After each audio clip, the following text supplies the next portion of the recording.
I think I brought the wrong thing to show and tell. I don't remember where we got it. My parents had kept the photo album on the living room table for years. Nobody's touched it, but there it sits, festering dust with each week. I never gave it a second glance. It was always a part of my life, and by now I would gloss over it as I walked past. Just a simple decoration, like any other object.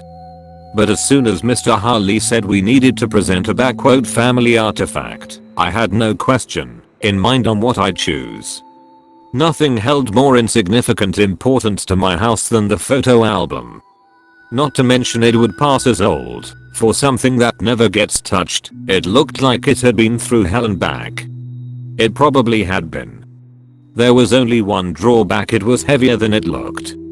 Much heavier, in fact, to the point where I couldn't carry it in my backpack. I could hardly hold it with my hands. As insane as it sounds, this book was easily nearly 30 pounds. It wasn't impossible, but walking around with it for minutes at a time was strenuous. I had to keep it along until my 5th hour. I managed to convince my friend Todd into carrying it for me. Even he thought it was strangely weighted. Sitting in the courtyard at lunch, he turned and asked me, "What's in there, anyway?" "Wedding photos?" "My parents have a book of those, but it's not nearly as heavy. Or as strange." "Not a clue," I admitted. "When I crack this bad boy open, it'll be equally as surprising for me as everyone else." The logic here wasn't the most sound, but I figured back, quote, "What's possibly in there?" No writing on the cover, not a hint of the contents. But, it came from my living room. And of course, hitting every cliche in the books, I thought, how bad could it be? You can imagine my surprise. It was Todd's idea to give it a check before I brought it in, to make sure it wasn't empty or full of images that weren't school appropriate. I argued it couldn't be empty if it meant so much to my parents, and my parents knew better than to leave their porn scrapbook on the table, but he had a point. Besides, bullshitting presentations was never my strong suit. On the outer edge of the green, just past the patio which bustled with students on their lunch break, Todd and I kneeled in the grass. The book sat flat in front of us. "It has that smell," Todd remarked. "Old people scent." Simply, I nodded. Personally, I thought it was muskia. I locked eyes with Todd, tentatively opened the front cover. I half expected something to jump out at me. At the very least, something incriminating. It was a normal photo album. Pictures of people doing various things. Upper right hand corner, my dad in the tub with a keg, buddies standing around him. Lower left hand corner, second page, my great aunt throwing a bouquet. Fourth page, a young photo of my grandmother holding a dripping ice cream cone at the park, a creepy guy looking over from afar. Record scratch. Rewind. "What the hell is up with that?" "Check that guy out," I commented.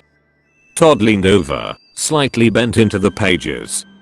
He ran his finger over the picture, brows furrowed. "I saw him in another picture." "He a friend of yours?" "I literally have never seen that man in my life." He looked like some sort of PD, big trench coat and bowler hat. The whole shebang, completed with a pair of dark tinted sunglasses. His mouth was his only visible facial feature, along with a prominent jawline and apparently downturned nose. I could see the tip, just under the shading of his hat. If you aren't catching what I'm throwing, he looked creepy as hell. I'll admit I shivered a little, looking at it. I looked over to Todd, who shared a sort of expression which can only be described as one you'd share with someone when you're both thinking back, quote, "Holy crap." After a moment, I pulled myself out of that mentality and allowed myself to flip the page. I was grateful to see another set of normal pictures. Top left, my cousin sitting with Santa Claus at the mall. Bottom right, a third cousin twice removed, or was it second cousin thrice removed? Sitting in the living room with noisemakers and goggles reading back quote 2009 quote. New Year's. All was well and good again. Normal family photos in my normal family photo book. The one picture was just a funny coincidence, although you'd have to have a pretty strange sense of humor to think so. Then again, I spoke too soon. It was Todd who noticed it. One of the passerbys in the mall, body walking across the image, head turned 90 degrees, to look straight at my cousin, or the cameraman. The same sharp jawline, thin pointed lips. And even worse, too close to home for comfort, a silhouette behind the blinds in the home window. I would have liked to try and pass it off as a terrible coincidence, but deep in my gut I knew there was no way. It wouldn't have made it any better, no matter whose silhouette was outside the house, but the jarring feeling in my gut, that it was that man made it all so much worse. He was always there, not too close, but just close enough. The creepiest part, though, was how he was in pictures with these different people. They weren't their pictures of my grandparents, or of my aunt, or anything. It was people who only ever met up at family reunions, people who lived miles away. And he was never close enough to be a part of the family. This wasn't a family friend, there was no reason for him to be there. The deeper I thought into it, the more unsettled I became. He'd been in the ice cream photo. And Todd had said he noticed him another time too. His recurrence got me thinking. And it got Todd thinking too. I heard Todd swallow dryly beside me. You don't think?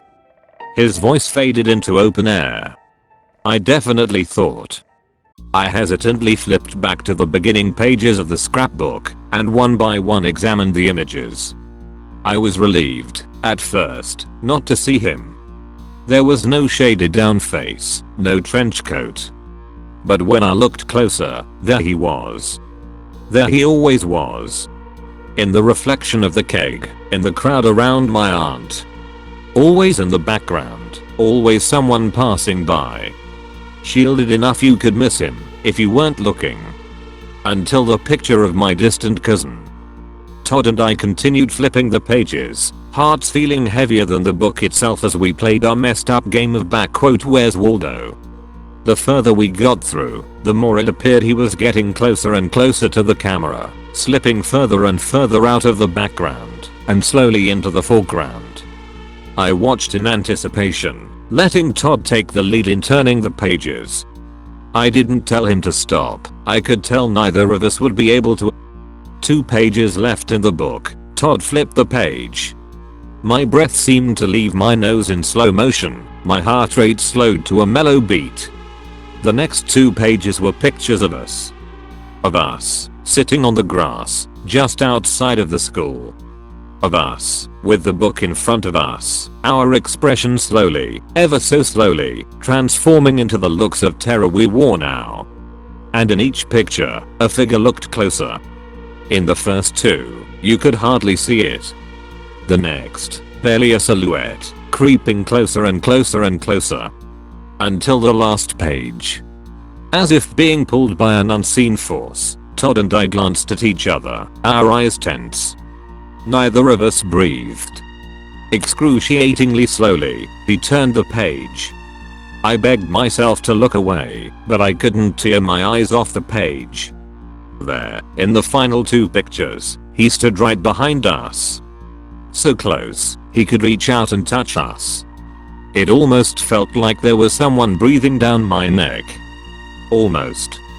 Against my will, any sense of better judgment, I gulped and slowly turned myself around.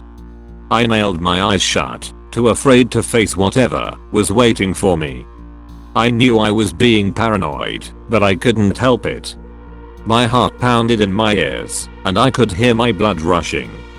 I counted down now, racking up the bravery to face whatever came next. There's nobody behind you, I told myself. It's just a funny prank. Silly little coincidence. 3. Deep breath in. Nothing to worry about. Todd's right here with me. 2. I knew well enough to know I was lying to myself. 1. As my eyes finally opened, just barely grasping the sight in front of me, I heard only 2 words. Say cheese.